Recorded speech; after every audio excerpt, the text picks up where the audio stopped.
Halo, Assalamualaikum warahmatullahi wabarakatuh.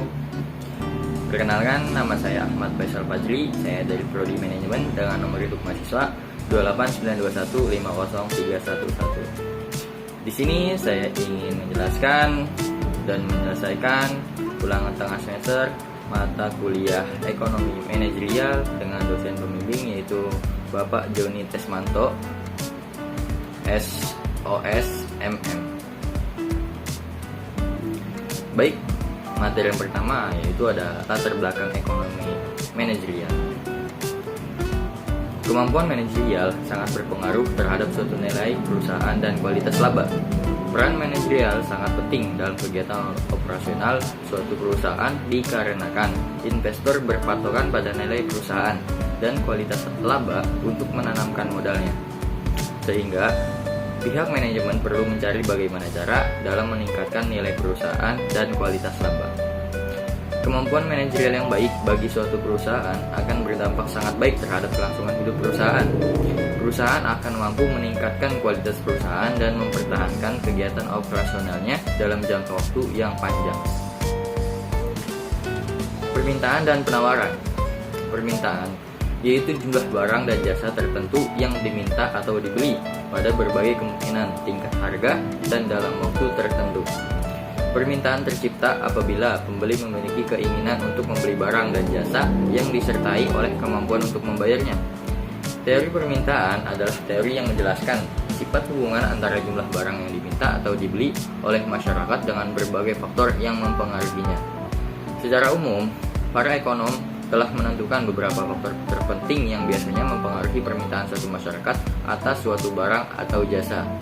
Baik faktor tersebut, yang pertama ada harga barang atau jasa itu sendiri, harga barang lain, pendapatan masyarakat, distribusi pendapatan, cita rasa masyarakat, dan ramalan mengenai keadaan di masa yang akan datang. Jenis-jenis permintaan itu terbagi menjadi 3. Yang pertama yaitu permintaan absolut. Pengertiannya itu permintaan atas barang atau jasa yang tidak diiringi dengan kemampuan untuk membelinya, sehingga lebih merupakan angan-angan. Permintaan absolut ini dimiliki oleh semua orang. Yang kedua ada permintaan potensial, yaitu permintaan atas suatu barang atau jasa yang didukung dengan adanya kepemilikan sejumlah uang atau kemampuan daya beli. Namun pembelian atas barang atau jasa tersebut masih berupa rencana membeli karena adanya beberapa alternatif barang atau jasa. Yang ketiga yaitu ada permintaan efektif, yaitu permintaan atas suatu produk barang atau jasa yang dilakukan sesuai dengan daya beli yang dimilikinya. Lanjut ada penawaran. Penawaran yaitu keseluruhan jumlah barang yang bersedia ditawarkan pada berbagai tingkat harga tertentu dan waktu tertentu. Penawaran dan produksi mempunyai hubungan yang sangat erat. Hal yang mendorong dan menghambat kegiatan produksi berpengaruh terhadap jumlah penawaran. Teori penawaran yaitu teori yang menjelaskan sifat hubungan antara jumlah barang yang ditawarkan atau diproduksi oleh produsen terhadap berbagai faktor yang mempengaruhinya. Elastisitas penawaran dipengaruhi oleh beberapa faktor menurut Riley tahun 2012. Di antaranya, pertama ada cadangan kapasitas produksi perusahaan, yang kedua persediaan barang jadi dan bahan mentah, yang ketiga ada jangka waktu elastis. Itu lanjut, ada estimasi permintaan. Pengertiannya yaitu merupakan kegiatan memperkirakan jumlah barang permintaan konsumen terhadap barang atau jasa di masa yang akan datang berdasarkan data atau keadaan masa lalu dan saat ini. Metode estimasi permintaan. Pertama, yaitu ada customer survey. Suatu metode yang digunakan untuk mengetahui sikap dan persepsi para pelanggan dengan cara mewawancara secara langsung atau memberikan kuesioner yang sudah dipersiapkan terlebih dahulu. Yang kedua ada metode observasi. Metode ini digunakan untuk mengetahui perilaku konsumen atau pelanggan dengan cara pengamatan yang dilakukan oleh salesman atau petugas manajer perusahaan. Ketiga ada metode market experiment.